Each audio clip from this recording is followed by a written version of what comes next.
I do get knuckleheads on here that watch one video, and because they don't get it, then they they've got all the answers. You don't just get all the answers. I bet I don't even know 1/100% of what's going on. I know that there's one major thing involved, and that's that thing that's called Saturn. This is one of the biggest lies that comes out of the Bible, because it's not a lie if you understand what it is, but it's a lie the way it was taught to you. You're told, for those of you that are churchgoers, and for you of those who aren't, you'll know what the word is. Sin, S-I-N. The word sin is supposed to mean that you're bad, and that because you're sinful, God can't have anything to do with you. Well, the word God refers to the planet Saturn. It does not refer to the Creator, who stands above the one that men have called God, which is the planet Saturn.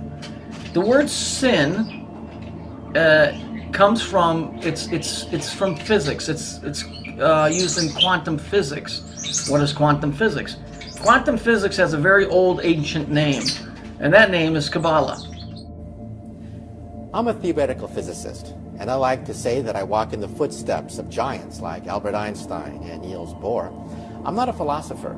However, I am rather dazzled by the fact that many of the basic mysteries that we find in string theory and the theory of everything seem to be mirrored in the Zohar and in the Kabbalah. As a scholar, the most amazing thing of all is the degree to which modern astrophysics sounds like a Kabbalistic text. Albert Einstein, when he was creating the atomic bomb or writing up the theory for it to work, used Kabbalah. Came up with E equals MC squared. You got what? Five symbols that equal volumes of information. These are lies that have been perpetuated. People do not understand that the Old Testament is written in code. And I'm not talking about this bullshit Da Vinci Code crap. I'm talking about actual code as in, high-level physics. Okay? The word sin, S-I-N, comes from the word sine, S-I-N-E. If you look at that, this is a sine wave. Yeah? It's a sine wave. The straight line that you're seeing, that's called linear time. That's going from your birth to your death, okay? The wavy line, that's a sine wave, okay? That's a sine wave. Bear with me. The word sine in physics is abbreviated as sin, okay? Now, there is another wave,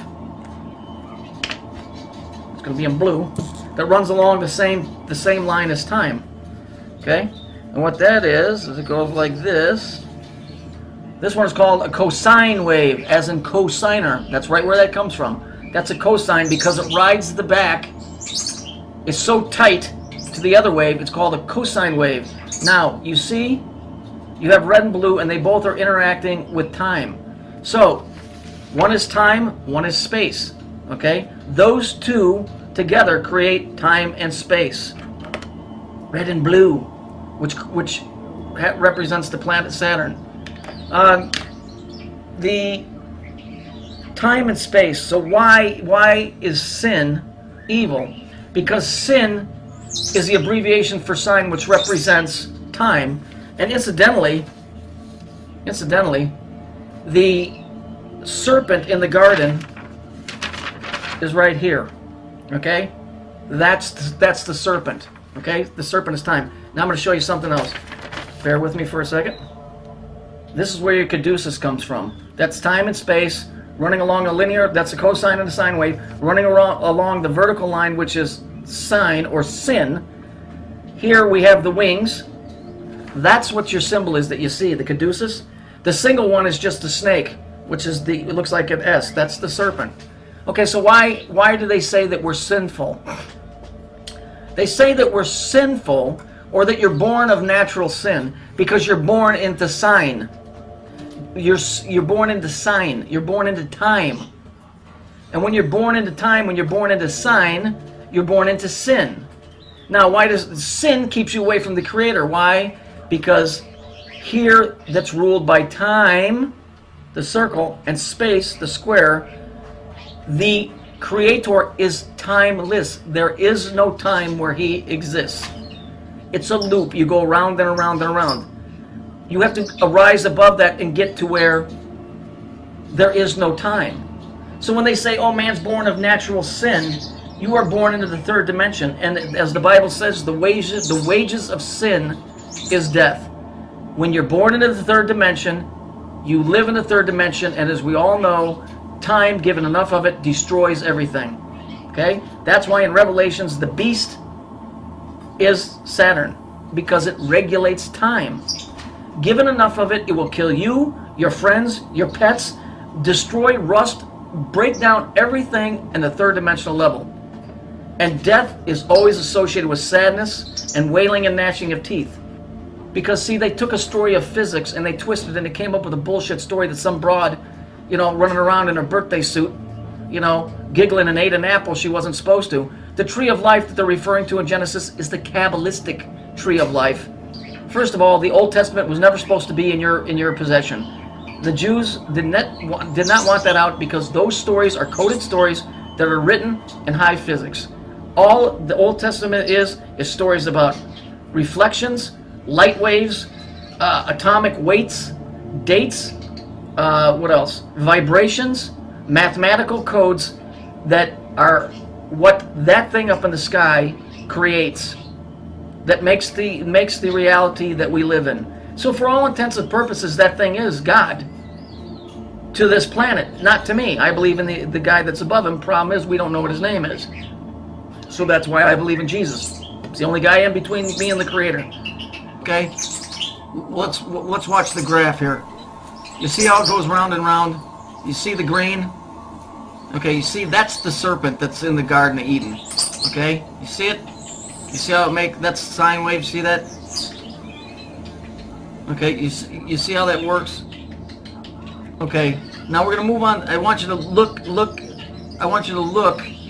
at the equation, and this is going to explain to you why I know that this is bullshit out of the Bible, what they're talking about. The Bible is not bullshit, but with the way that they crafted the story and made you think of something else is. And on top of that, when you're trying to explain physics to a guy, you know, that doesn't understand physics, you have to use other means, and that's why they use the story of the Garden of Eden. So let's look at the way it's written. Okay, there's 3 axis points there, all right, which is what creates the cube. All right, but let's look at it. This is interesting. Why am I going to go to hell when I die? Look what's in parentheses. Cause I sin. You see, they just crafted a story from physics, and they did that because back in the old days, like I said, in order to get the message across to somebody, you put it in a story form. Okay? This is what this is all about. There's no doubt in my mind. Just, okay, here we have a woman with an hourglass. Yeah? Okay? She's got her arm resting on a skull, which represents death. The thing that's above her head is called Oribus. It's a snake biting its tail. Okay? That represents Saturn. Okay? All halos that you see represent Saturn. All circles, the earrings that you wear, women, those earrings are a representation of time, and it comes out of Babylonia. It represents Saturn. Same thing with your wedding ring. This is obviously a picture from a society called the Rosicrucians, which is, I guess they're kind of like Masons. That's why she's holding a rose. But the hourglass and the Oribus above her head. So this is basically telling you that Eve, okay, the story of Adam and Eve, it was time. That was time. It wasn't a serpent as in a snake. It was a serpent as far as time. A sine wave. Okay? All right. You see it go around and around? You see the red colors? Red, yellow, blue, green? That's a time cube. But if we look at it, look how it's split into 4 sections. The circle is, right? Okay. Let's see where we've seen that before. There you go. There it is. You see it's on top of a church. It represents time and space. It has nothing to do with Jesus Christ. It has nothing to do with saving your soul. It has everything to do with a business. The 503, it's a government code. Churches don't pay taxes because it's nothing more than a government installation. And pretty much that's all that I really wanted to show you guys today.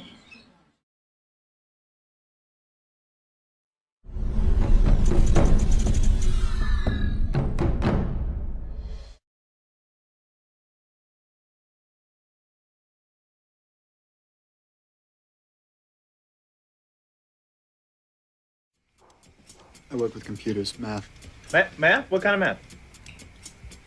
number theory, research mostly. No way, I work with numbers myself. I mean, not traditional. I work with the Torah. Amazing!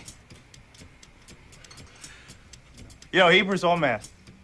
It's all numbers. You know that? Here, look. The ancient Jews used Hebrew as their numerical system, man. Each letter's a number. Like the Hebrew A, Aleph, it's 1. B, Bet, it's 2. You understand? But look at this. The numbers are interrelated. Like, take the Hebrew word for father. Av, Aleph, Bet. 1, 2 equals 3. All right? Hebrew word for mother, Aim, Aleph, Mem. 1, 40 equals 41. Sum of 3 and 41, 44. All right? Now, Hebrew word for child. All right? Mother, father, child. Yelad. That's 10, 30, and 4. 44. Torah is just a long string of numbers. Some say that it's a code sent to us from God. That's kind of interesting.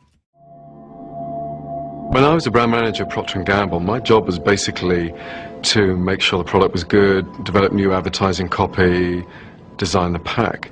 Now a brand manager has an entirely different kind of responsibility. In fact, they have more responsibility. Their job now is to create and maintain a whole meaning system for people, through which they get identity and understanding of the world. Their job now is to be a community leader. It is the big monopolistic. Ad strategist Douglas Atkin, an expert on the relationship between consumers and brands, says he had a eureka moment one night during a focus group. I was in a research facility watching 8 people rhapsodize about a sneaker. And I thought, where is this coming from? This is, at the end of the day, a piece of footwear. But the terms they were using were evangelical.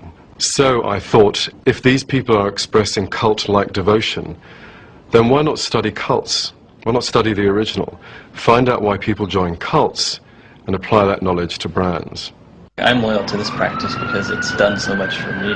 If Atkin could find what pushed a person from mere fan to devoted disciple, perhaps he could market that knowledge. Most of the people I discuss the WWF with know that it's not a sport. Right. It's a masculine ballet. So he compared dozens of groups he considered cults with so-called cult brands, from Hare Krishna to Harley Davidson. If you're smart and kind of individual, that's what you drive. From Falun Gong to Mac. I think there's something about Mac users, like they get it. We just had discovered something. They realize there are other people like them and they cooperate on certain projects. And it's part of belonging to the tribe. And the conclusion was this, is that people, whether they're joining a cult or joining a brand, do so for exactly the same reasons. They need to belong and they want to make meaning. We need to figure out what the world is all about and we need the company of others. It's simply that. Saturn is a really good example. It's a mass cult brand. For example, 45,000 people turned up to spend their holiday, their vacation time at the factory in Tennessee, instead of going to Disney World or the Grand Canyon. Now, why would they do that? It's because they wanted to meet other people who own Saturns. They wanted to meet the rest of the Saturn family. They wanted to meet the people who made the car. The people who made the car wanted to meet them. And the people who ran the Saturn business knew that. This summer, they not only knew it, they turned it into an ad, which only brought more people into the Saturn family. we called it the Saturn Homecoming. They could see where the idea for a new kind of car company had taken shape, and we could thank them for believing we could do it. And they created a great meaning system for Saturn. In those fantastic commercials, their meaning system was based on old-time values of community. It was a kind of an icon that America yearned for but couldn't find anymore. And that's the object of emotional branding, to fill the empty places where non-commercial institutions like schools and churches might have once done the job. brands become more than just a mark of quality. They become an invitation to a longed-for lifestyle, a ready-made identity.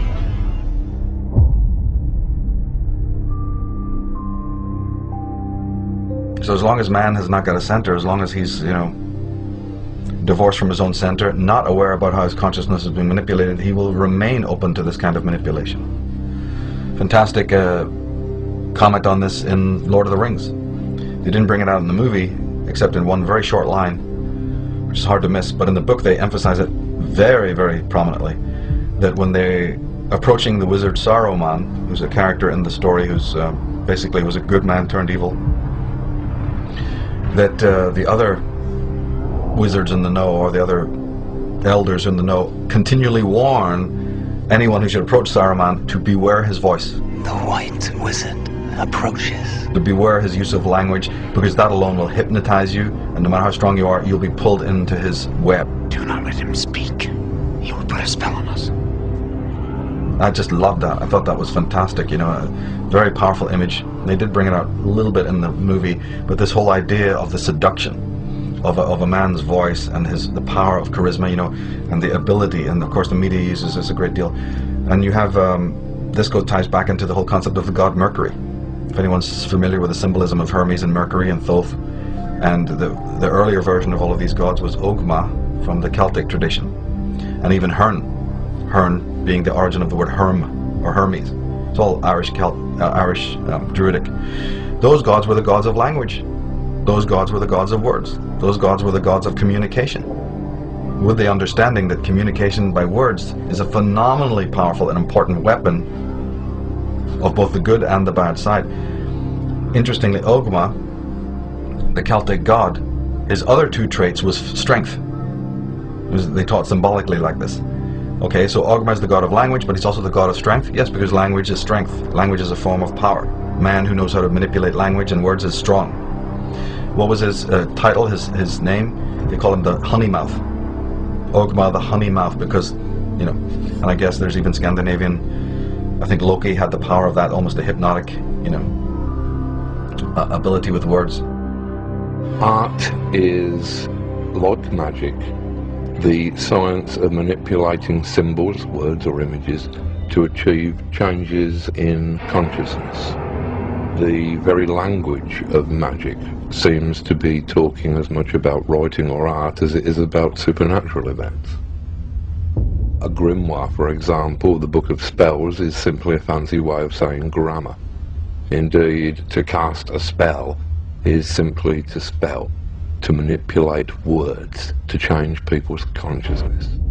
And I believe that this is why an artist or writer is the closest thing in the contemporary world that you are likely to see to a shaman.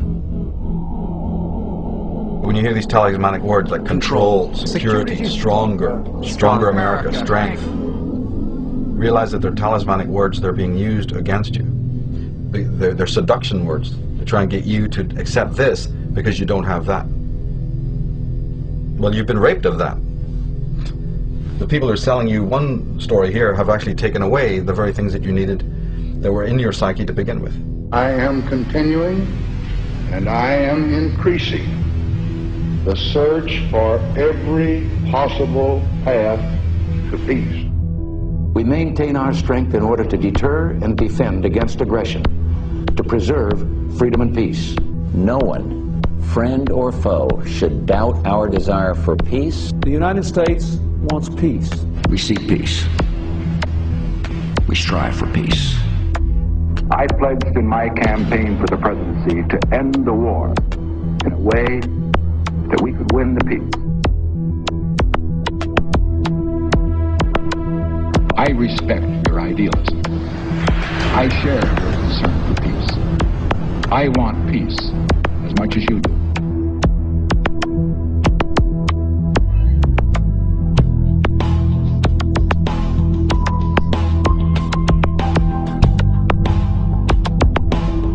We cannot wait for the final proof. The smoking gun.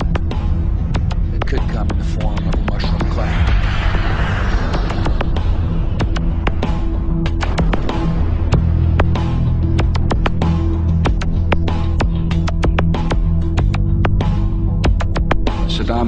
recently sought significant quantities of uranium from Africa. There is no doubt that Saddam Hussein now has weapons of mass destruction. Weapons of mass destruction. Botulinum, VX, sarin, nerve agent. Iraq and Al-Qaeda. Iraq and Al-Qaeda. Terrorism, cyber attacks, Nuclear program. Biological weapons. cruise missiles, ballistic missiles. Chemical and biological weapons. Iraq has weapons of mass destruction. President Bush has said Iraq has weapons of mass destruction.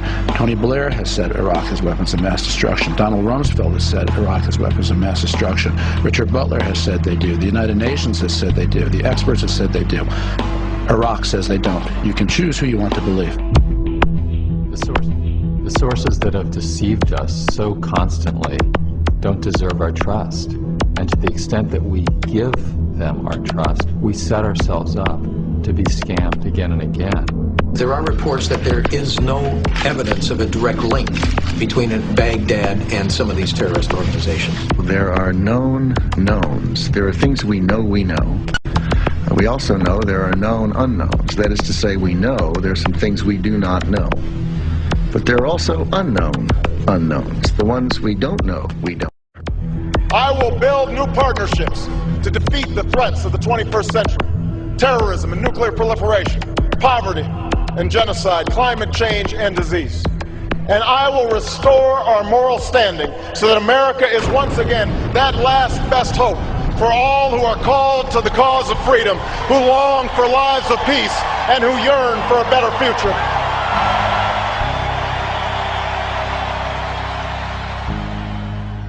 And this is used endlessly in the media by the drip feed method of just constantly downloading the same idiotic memes that you consciously would think you resist.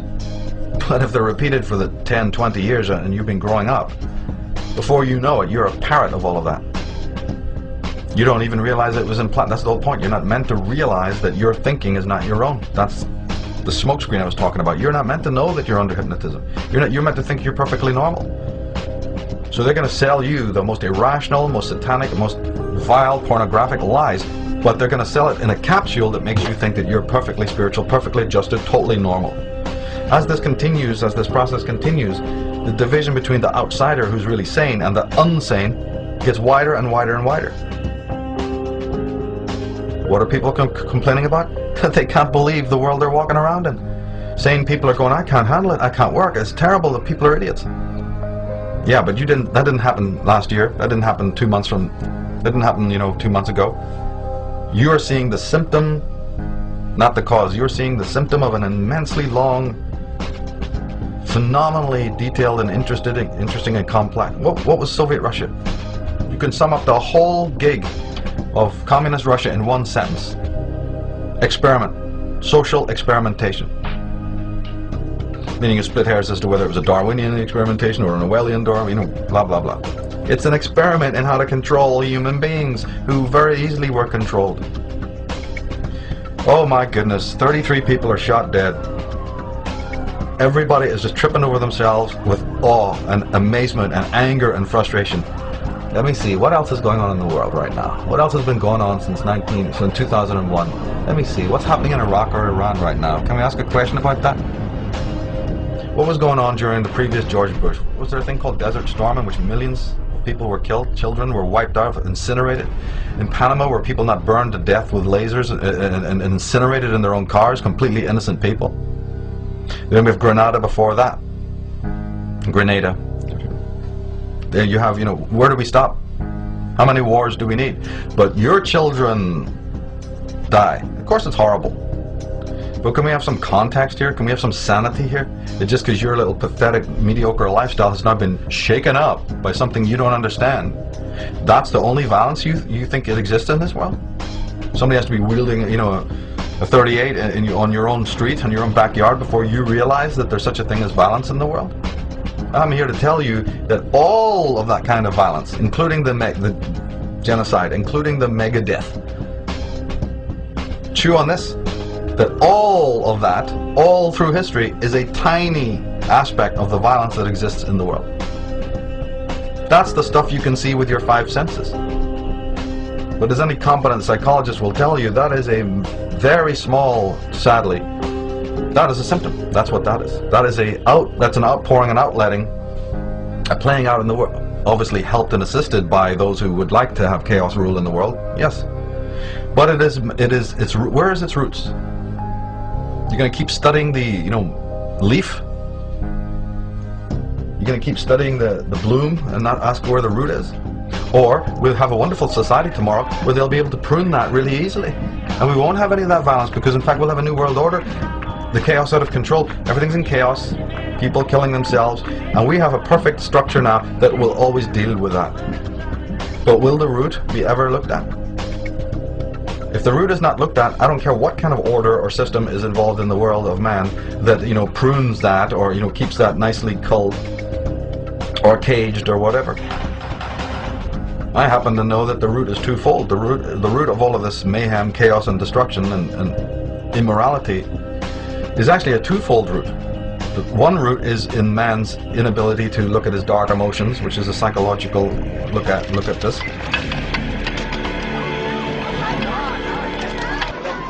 What are you looking at? Huh?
Silence of the morning at 5:29:45 Mountain War Time, the Jornada del Muerto was bathed in an intense flash of a light that man had only seen from the stars.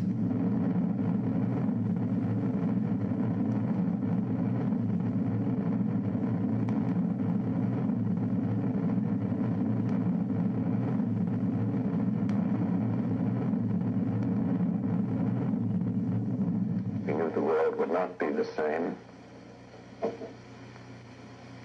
Few people laughed.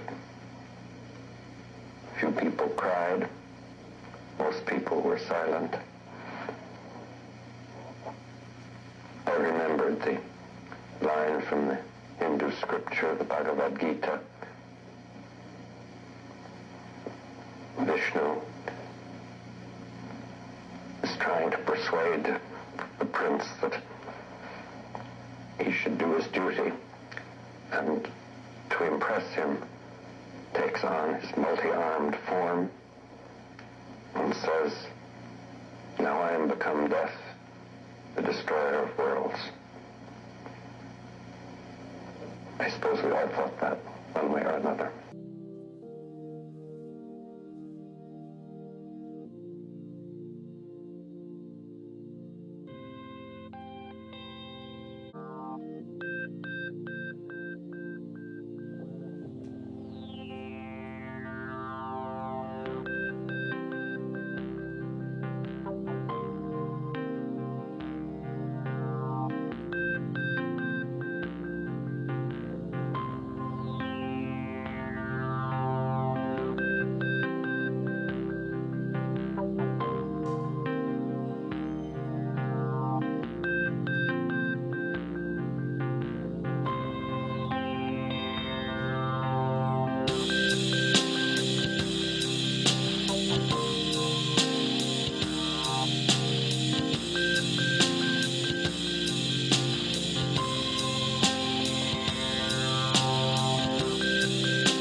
Noam Chomsky, never on Nightline? I couldn't begin to tell you. He's one of the leading intellectuals in the entire world. I have no idea. I mean, I can make some guesses. He may be one of the leading intellectuals who can't talk on television. You know, that's a standard that's very important to us. If you got a 22-minute show and a guy takes 5 minutes to warm up, now I don't know whether Chomsky does or not, he's out. One of the reasons why Nightline has the usual suspects is one of the things you have to do when you book a show is know that the person can make the point within the framework of television. And if people don't like that, they should understand it is about as sensible to book somebody who will take 8 minutes to give an answer as it is to book somebody who doesn't speak English. But in the normal given flow, that's another culture-bound thing. We've got to have English-speaking people. We also need concision. So Greenfield, or whatever his name is, hit the nail on the head. The U.S. media are alone in that it is, you must meet the condition of concision. You got to say things between two commercials or in 600 words. And that's a very important fact, because the beauty of concision, you know, saying a couple of sentences between two commercials, the beauty of that is that you can only repeat conventional thoughts. I was reading Chomsky 20 years ago. I think his notion, didn't he co-author a new book called Engineering Consent or The Manufacturing of Consent? I mean, some of that stuff to me looks like it's from Neptune. This is the first time the Neptune system has been seen clearly by human eyes. These pictures, taken only hours ago by Voyager 2, are its latest contribution. You know, he's perfectly entitled to say that I'm seeing it through a prism, too. But my view of that, of his notions about the limits of debate in this country is absolutely wacko. Suppose I get up on Nightline, say, I'm given whatever it is, 2 minutes, and I say Gaddafi's a terrorist, Khomeini's a murderer, you know, et cetera, et cetera. The Russians, you know, invaded Afghanistan, all this sort of stuff. I don't need any evidence. Everybody just nods. On the other hand, suppose you say something that just isn't regurgitating conventional pieties. Suppose you say something that's the least bit unexpected or controversial. Suppose you say, I mean, the biggest international terror operations that are known are the ones that are run out of Washington. Or suppose you say, what happened in the 1980s is the U.S. government was driven underground.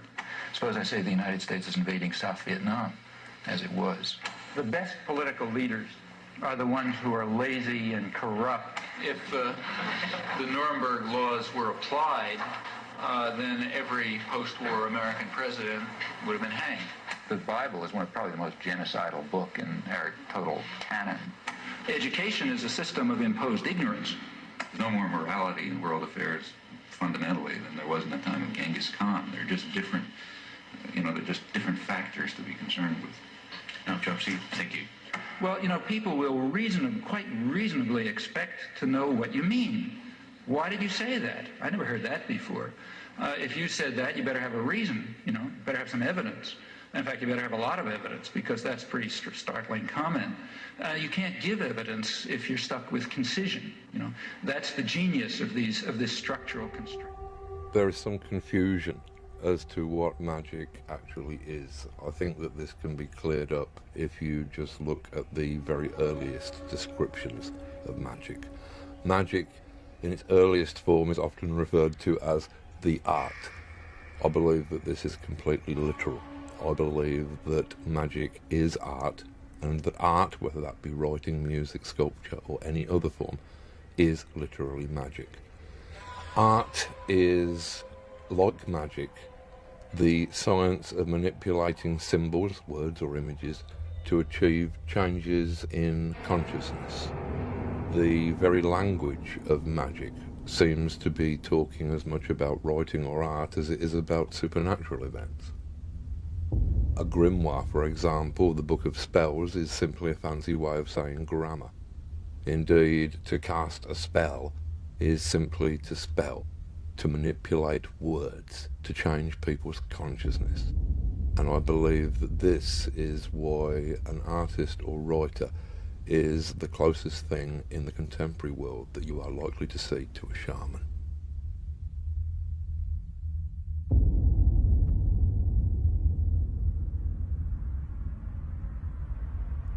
I believe that all culture must have arisen from cult.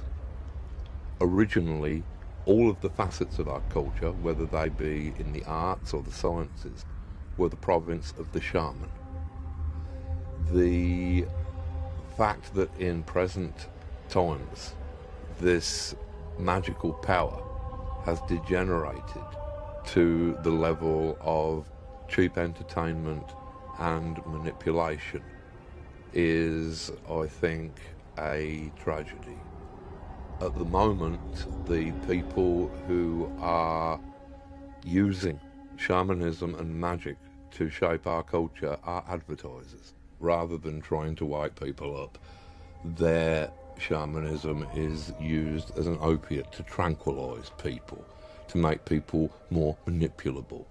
Their magic box of television, and by their magic words, their jingles, can cause everybody in the country to be thinking the same words and have the same banal thoughts all at exactly the same moment.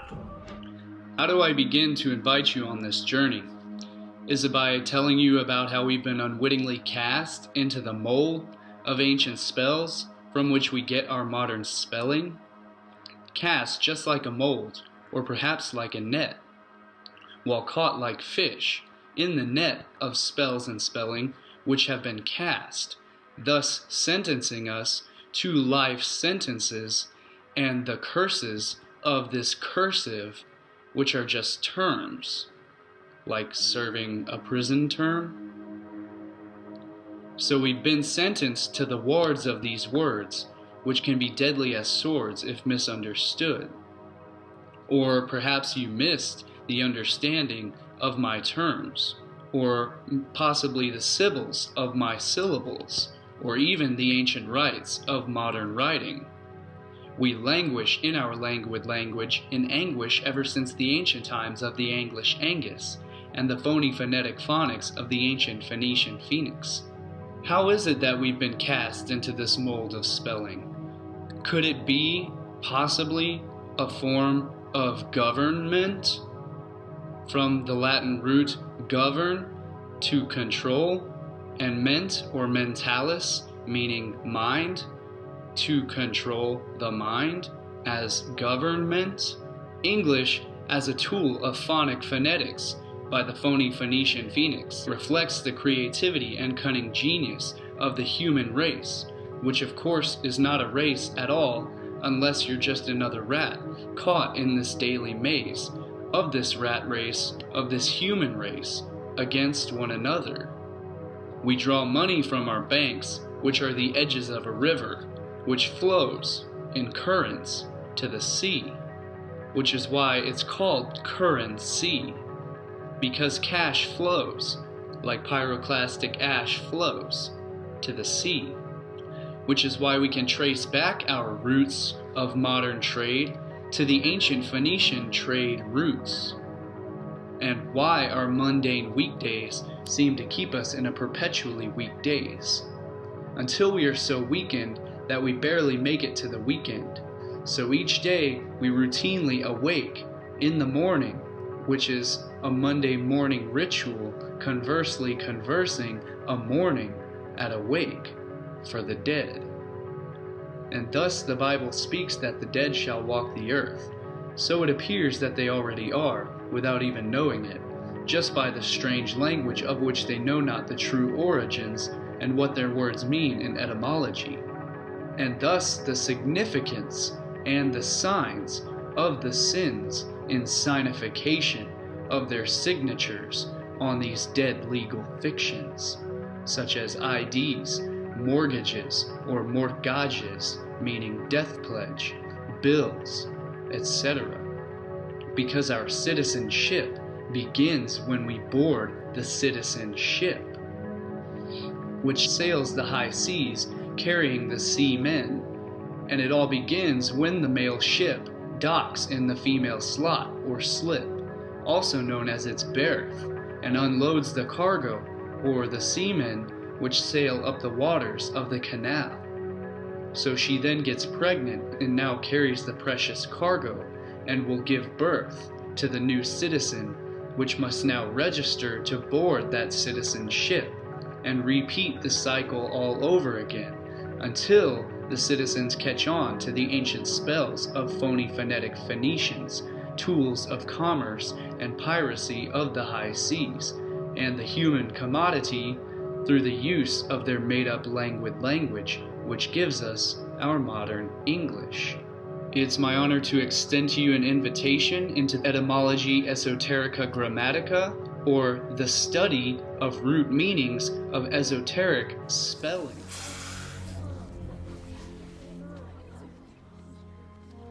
Don't move, Potter. I'll get rid of it for you. Allow me, Professor Snape. Volate ascendere!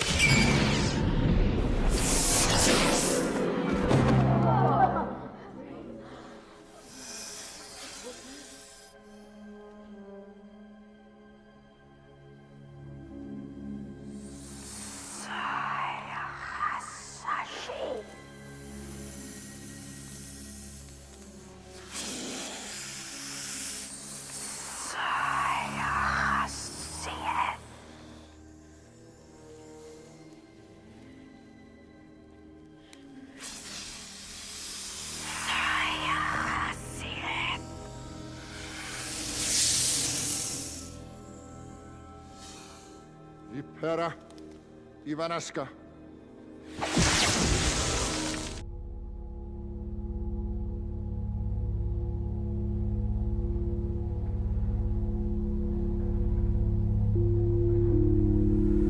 The nature then of the dragon of serpents, Tautus himself regarded as divine, and so again after him did the Phoenicians and Egyptians.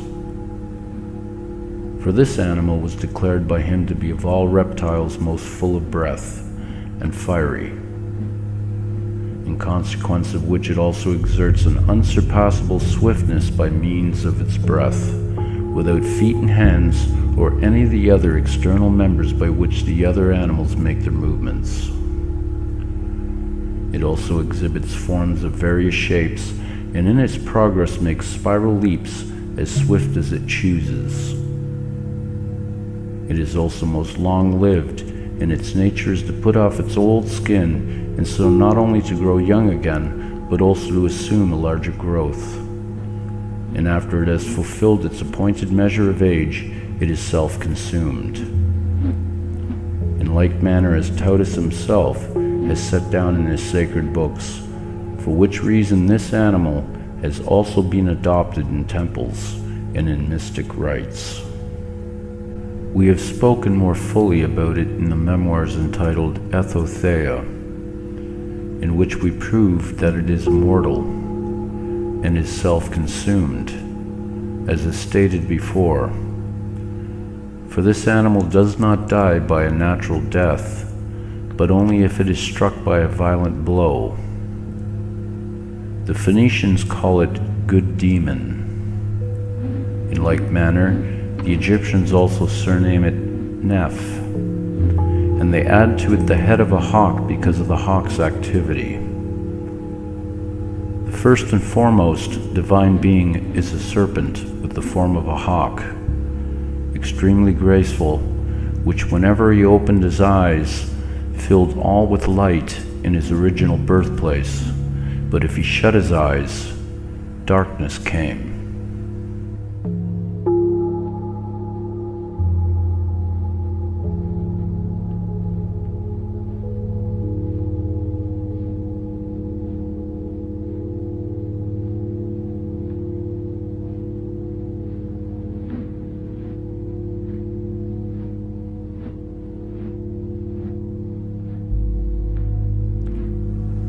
But Astarte, who was Ashra, the wife of El, the greatest goddess, and Zeus Damaris, and Adonis, king of gods, reigned over the country with the consent of Kronos. And Astarte set the head of a bull upon her own head as a mark of royalty. And in traveling around the world, she found a star that had fallen from the sky, which he took up and consecrated in the holy land of Tyre. And the Phoenicians say that Astarte is Aphrodite. Kronos also, in going round the world, gives the kingdom of Attica to his own daughter Athena.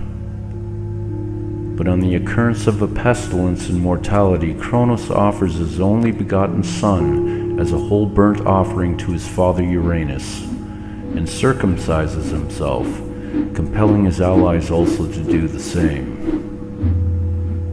And not long after, another of his sons by Rhea, named Muth, having died, he deifies him, and the Phoenicians call him Thanatos, Death, and Pluto.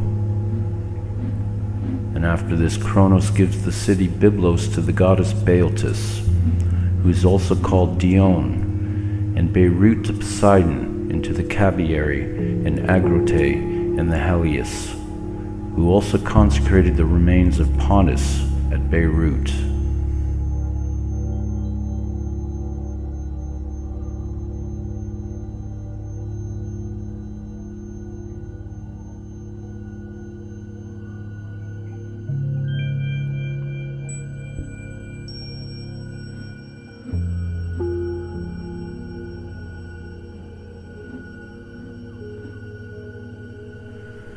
The god Taurus imitated the features of the gods who were his companions, Kronos and Dagon and the rest, and gave form to the sacred characters of the letters.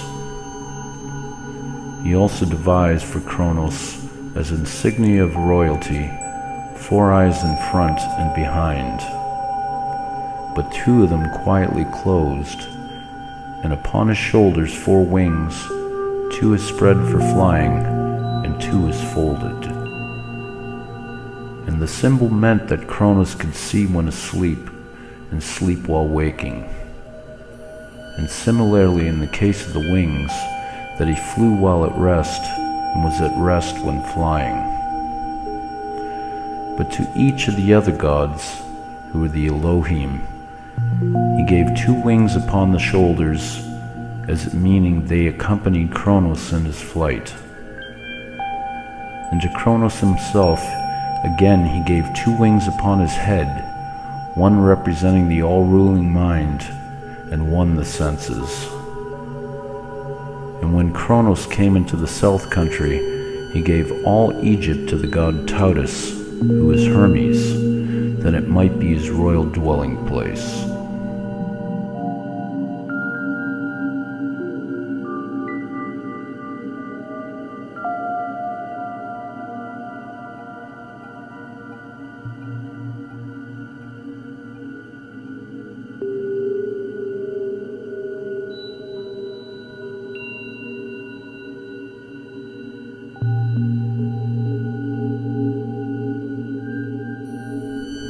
Phoenicians, in the great calamities of war, or pestilence, or drought, used to dedicate one of their dearest friends and sacrifice him to Kronos.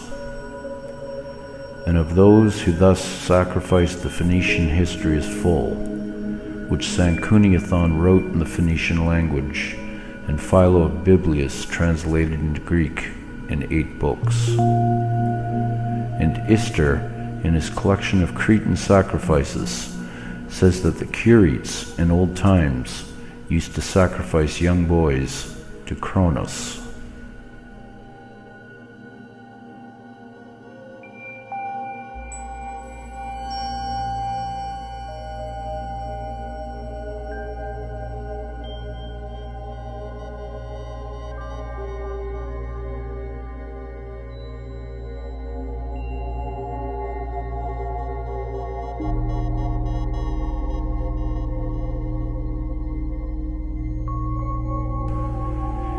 Now it is said that the ancients offered these sacrifices to Kronos, and was done in Carthage while the city remained, and is done among the Celts unto this day, and in certain other of the western nations who offer human sacrifices. But that Hercules, wishing to put a stop to the custom of this sacrifice, set up the altar on the hill of Saturn, and dedicated holy offerings hallowed by pure fire.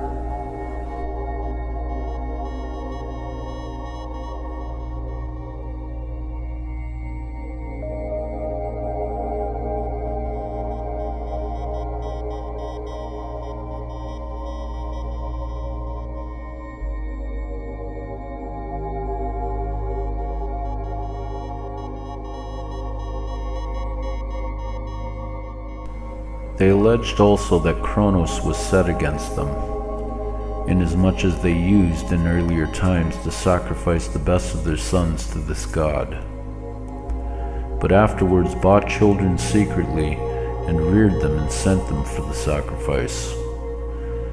And when an inquiry was held, some of those who had been sacrificed were found to have been supposititious.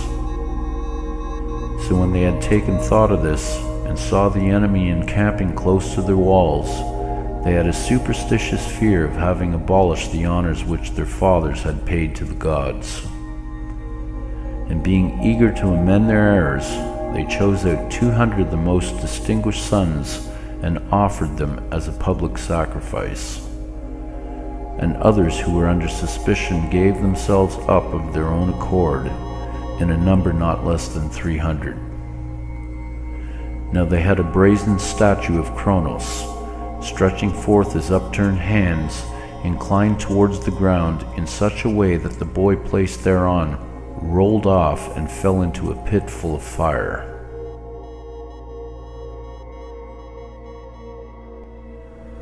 And so were the days of El, who is Cronus.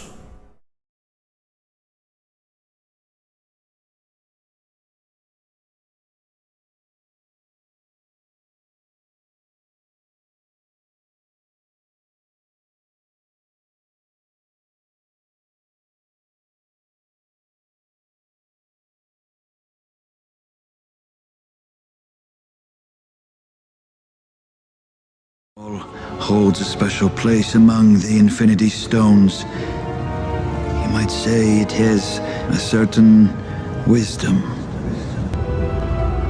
The stone demands a sacrifice. Of what? In order to take the stone, you must lose that which you love. A soul for a soul. That's the 101 2 Echo X-ray. The 2 Echo X-ray, roger. So the mystery of the 101 is something that I've been wanting and desiring to cover for a long time, because it's extremely powerful and extremely significant, and it plays into so much. It is so fundamental and so foundational to not just my work, but to the universal work, the great work, the universal truth. And so I've been meaning, we will cover this more deeply along the same lines of the same content that has appeared in other of my videos that I still need to get to finishing. One of them being the Las Vegas event of 2017, of the Las Vegas harvest, and then another one being just an overall overarching theme that I will show you visual graphics of here. But so this is again the significance of the 101. I've noticed this for a long while, for the several years that I had been living in California, and there's also the Highway 88 but yeah, so the 101 is highly significant. It represents the mysteries of death and rebirth itself. It is literally, it's the twin pillars and the gateway where the journey, the mystery of death ends, but also yet begins as the journey of the initiation into consciousness through the twin pillars of the left and right hemisphere, through the pineal gland, the gateway, the all-seeing eye, linked to the ancient Egyptian mysteries, what was Sirius, the link from the pineal gland to Sirius, which was considered where the kings go after death, the pathway, the journey of kings, the transmigration of the soul, the pathway of the kings to become gods and deities as the stars in the heavens, the link between consciousness of the earth to the consciousness of Sirius. So this was the ancient Egyptian mysteries of death and rebirth. So thus far I've only given a brief cursory overview of all of my symbolism, and I haven't delved deep, fully explaining each one of the symbols and each one of the examples of where we find the gateway of initiation of the 101, the entry into the portal of initiation. And so I want to deeply cover each one of these examples of just how many places and how many ways we find these recurring themes of the entrance into the temples of the mysteries and the temples of initiation. So it comes from the very sacred physiology, the physiology of the human being itself, with the entry of the mysteries into the temple of the mystery schools of Freemasonry, the twin pillars of the left and right hemispheres, Jachin and Boaz, which represents masculine and feminine, sun and moon. It represents the solar path, the lunar path, and the middle gateway, the middle pillar of equilibrium, is known as the stellar path.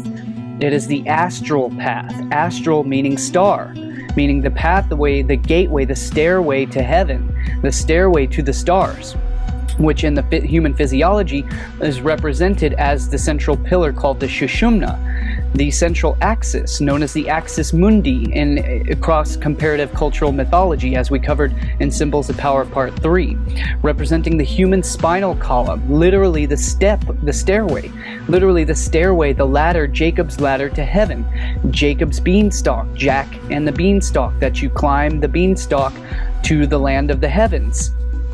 To where the ancient Egyptian mysteries, you had the Jed pillar representing the human spine, which climbs the stairway to Sirius, the gateway to the portal to the heavens, to the gateway of the gods, the gateway of the immortality, the immortal resurrection, where you earn your place among the stars and your soul amongst the heavens, in the astral, in other words, amongst the stars.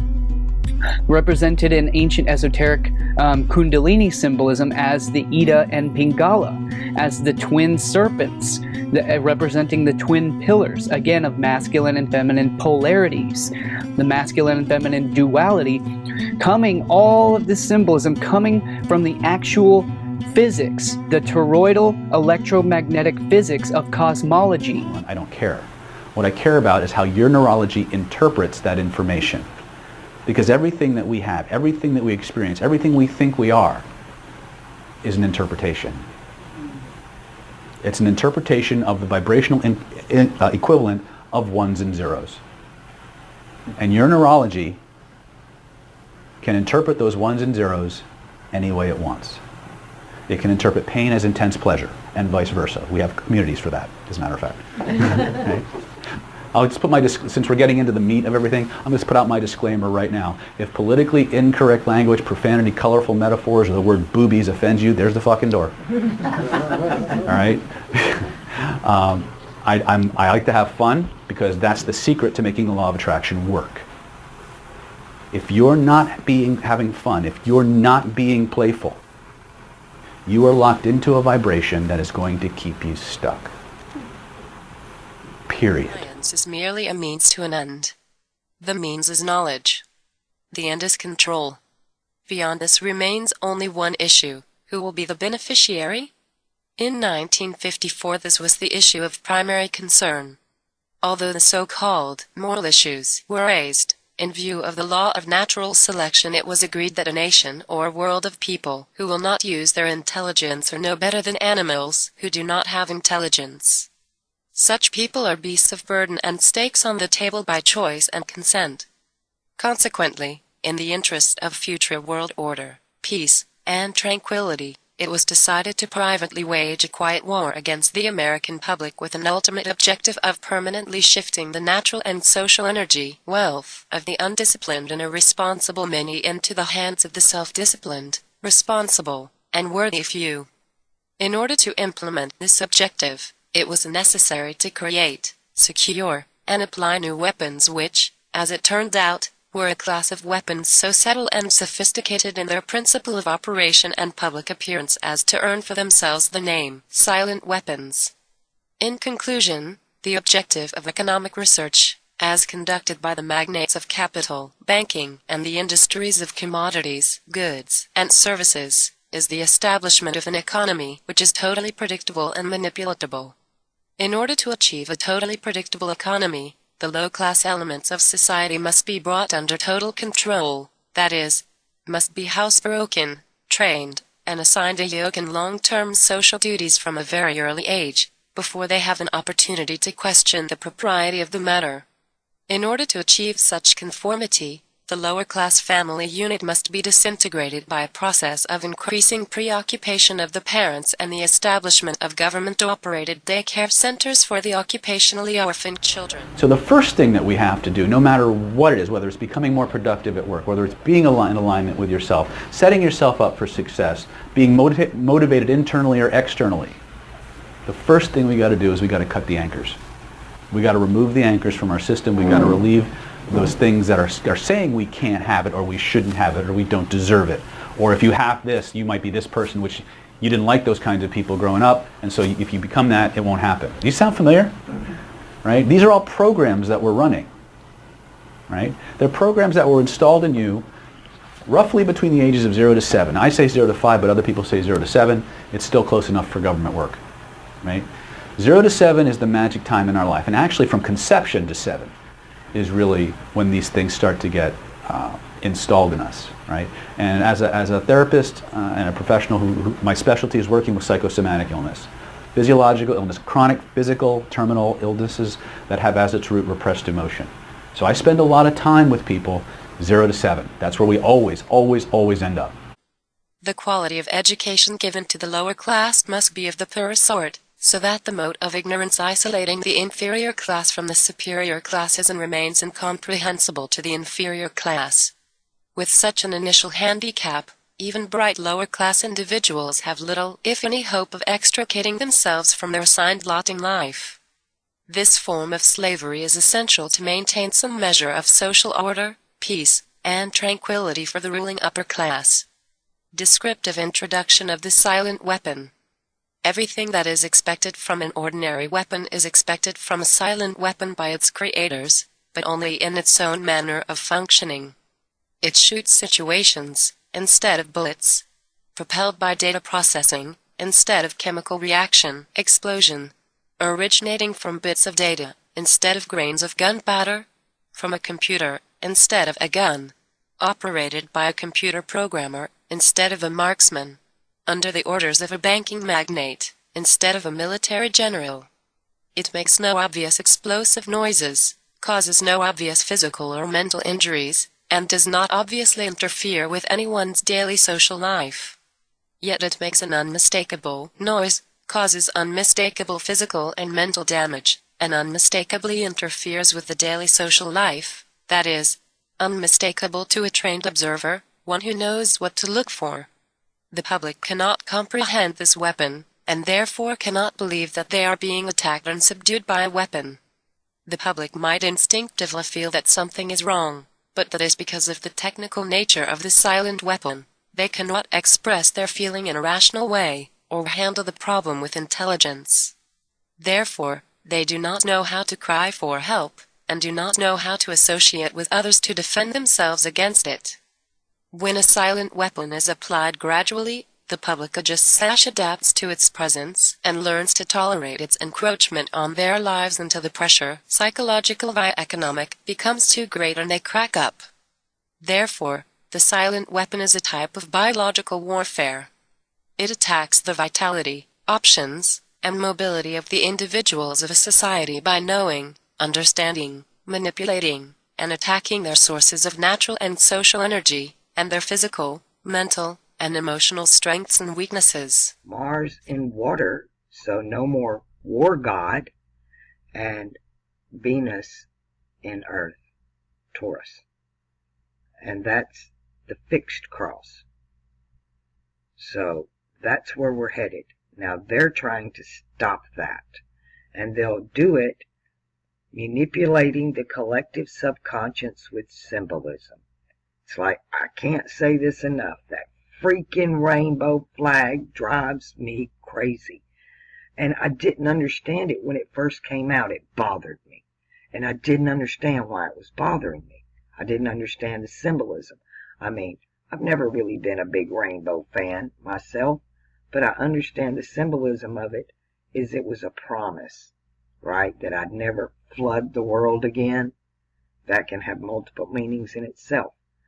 But if you don't have a rainbow flag, get one. But make sure purple's on top. Don't say anything to anybody. Just put one in your house and see if they even notice. And if they tell you, oh, your rainbow flag's upside down, oh, you say, no, everybody else's is, and show them, that purple's on top, your crown chakra. You want your emotions on the bottom, right? That Mars emotions on the bottom. Because it's the sequence of the chakras. The rainbow flag is the colors of the sequence of the chakras in your body. Now, colors mean a lot of things, but you've got to know what legend. Like in alchemy, the color red is for air, and Mars would have nothing to do with that. Mars rules water and fire. That's yellow and white. Yellow and white. Now, when you see these colors of yellow and black, yellow on top of black, that's fire on earth. Are you hearing what I'm saying? When you have yellow on top of red, let's do a yellow on top of red. That's Leo over Aquarius. That's yellow fire over red air. You want red over yellow. You need a red star on a yellow field. You have to create your own symbolism. And that's really the trick to it. Now, what they're doing with this, let me go find my thing again. What they're doing with all these rituals and symbols in conjunction with astrology and the movement of the stars is creating a seal. They're sealing the deal. They brought Trump in because he's got the art of the deal. It's all about the deal and the seal. You gotta seal it. And they seal it with these rituals. And it's just one after another. And they'll follow dates because they're marking the calendar. They're marking the calendar. The heavenly calendar. Not the one they gave us. A different one. And the one I suggest you learn to use. You gotta learn to use that wheel. You gotta learn to use this symbolism. You create your own sigils that nobody knows but you. And that's the thing about sigil magic, is you're supposed to create a symbol of, you put things together that you want it to mean something, and you don't tell anybody. You put it on a shirt, but you can't tell them what that symbol means. And because they don't know the meaning of it, it evokes them subconsciously. You could make a symbol telling people to give you money and put it on a shirt, and people would just start being very generous to you. You wouldn't, for no reason. They wouldn't even know why they're doing it. That's how much symbols affect us. That's how bad that makes TV. I don't care what's on that screen. I don't care who they're showing you. I don't care what program it is. It all comes from the same tree. It's all bad fruit. It's all bad symbolism, and it's affecting your subconscious and your children, and they do it in video games. All these pedo symbols are, you want to know what's wrong with everybody? Again, turn that damn flag around. Turn the pedo symbol back to the symbol of nature instead of unnature, unnatural. They've got you in UN world, unworld. I think I've covered it. Do we understand now? They're sealing the deal. You got to have a seal, which is the Chi-Rho. The Chi-Rho is a seal. It's a seal. It's a sigil. It's a seal. It's a mark. It's a brand. It's an image. Nothing comes through your TV that's not a freaking image. And the image doth both speak, and you gotta worship it. On Sunday, you better be in front of that TV watching that ball game, because spirit and sport is the same word. That's why you have team spirit. Well, they're killing that right now with this ritual. They've got you doing your pirate masks on, your rituals, your gag order. take this free time they've given you and download Stellarium. Link below. You know, a lot of you ask me questions that if you just hit show more in the description box, all those links are down there. Whatever logos you have on your clothes. And if you want to dispel something, you just do the circle with the line through it. Here's a good symbol. This is to dispel, right? Circle with the line through it. This is the symbol of what we call phi. Some say phi, right? No, that's an I. It's phi. You have pi and phi. Pi is to square the circle. Phi is the circle. Phi is the mathematical construct of nature, and this is its symbol. Its ratio is 1.618. Pi's ratio is 3.14159. So this is your symbol that you want. You want the symbol of nature in conjunction with the symbol of air, the symbol of the Tao, and the symbol of earth. Those are the symbols you want. Now's the time to hide the symbols of fire and ice in the rocks, because the three-eyed raven is coming. Because this place is not ruled by your words, your deeds, none of it, your emotions. The universe is not subject to any of that. It only gives you what you're presenting to it. When you embrace these symbols, when you purchase these clothes with these symbols on it, these shoes, these cars, you are empowering that God, that power behind that symbol. The Ten Commandments. Go back and read the Ten Commandments. You'll find out, first of all, there's two different renditions of the Ten Commandments in Genesis. One says one thing, one says the other. But the Ten Commandments of Moses is based on an Egyptian story called the 12 Negative Confessions. The 12 Negative Confessions were borrowed from the Law of Hammurabi. And the Law of Hammurabi goes back to the most ancient laws that this world has ever known, in the Assyrian Hammurabi king. So there's a lot going on here. I said to some of the young people a while back before I started this, that Indiana Jones and the Last Crusade, what are you talking about, a Last Crusade? I never met Steven Spielberg personally, but I am convinced that Steven is many things, but stupid isn't one of them. He doesn't make movies that are based on absolute total fiction.